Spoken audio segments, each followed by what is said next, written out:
Everyone has a story in life. In a train compartment, a 24-year-old named Jake saw the world through the window and shouted, "Dad, look. The trees are going behind." Dad smiled, and a young couple nearby, observing Jake's seemingly childish behavior, exchanged pitying glances. Suddenly, Jake exclaimed again, "Dad, look. The clouds are running with us."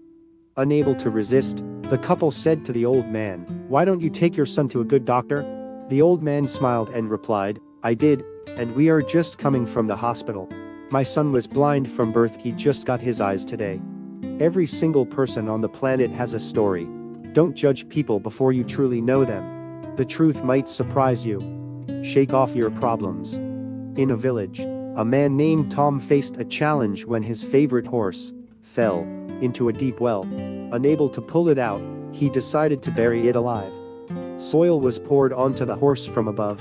The horse felt the load, shook it off, and stepped on it. More soil was poured. It shook it off and stepped up.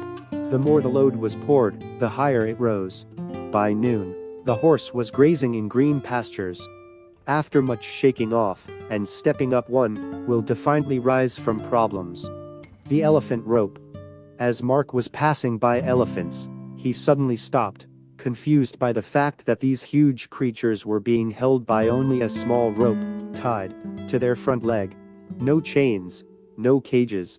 It was obvious that the elephants could, at any time, break away from their bonds, but, for some reason, they did not. He saw a trainer nearby and asked why these animals just stood there and made no attempt to get away. "Well," the trainer said, "when they are very young and much smaller, we use the same size rope to tie them, and, at that age, it's enough to hold them. As they grow up, they are conditioned to believe they cannot break away. They believe the rope can still hold them, so they never try to break free." Mark was amazed.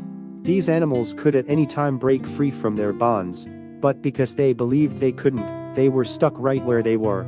Like the elephants, how many of us go through life hanging onto a belief that we cannot do something, simply because we failed at it once before? Failure is part of learning. We should never give up the struggle in life. Potatoes, eggs, and coffee beans. Once upon a time, a daughter named Emily complained to her father that her life was miserable and that she didn't know how she was going to make it. She was tired of fighting and struggling all the time.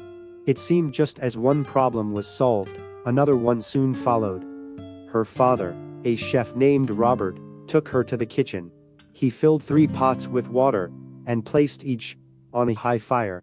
Once the 3 pots began to boil, he placed potatoes in 1 pot, eggs in the 2nd pot, and ground coffee beans in the 3rd pot.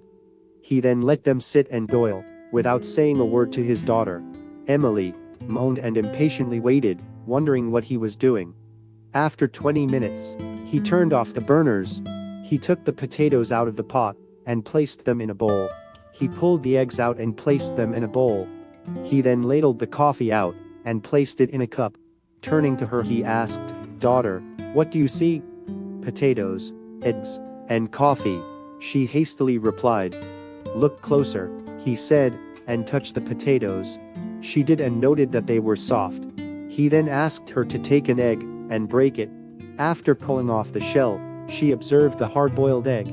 Finally, he asked her to sip the coffee. Its richer aroma brought a smile to her face. "Father, what does this mean?" she asked. He then explained that the potatoes, the eggs, and coffee beans had each faced the same adversity, the boiling water. However, each one reacted differently. The potato went in strong, hard, and unrelenting, but in boiling water, it became soft and weak. The egg was fragile, with the thin outer shell protecting its liquid interior, until it was put in the boiling water. Then the inside of the egg became hard. However, the ground coffee beans were unique. After they were exposed to the boiling water, they changed the water and created something new. "Which are you?" he asked his daughter. "When adversity knocks on your door, how do you respond? Are you a potato, an egg, or a coffee bean?" Moral in life: things happen around us, things happen to us, but the only thing that truly matters is what happens within us. Which one are you? a dish of ice cream. In a quaint coffee shop where deals were struck, a 10-year-old named Mia entered and sat at a table. A waitress named Lily put a glass of water in front of her.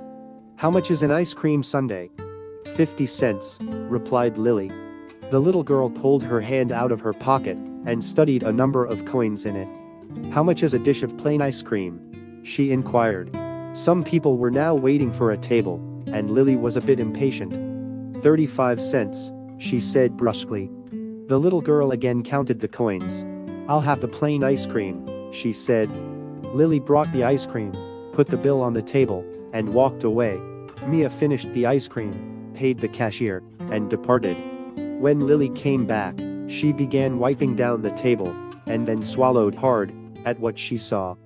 There, placed neatly beside the empty dish, were 15 cents, her tip.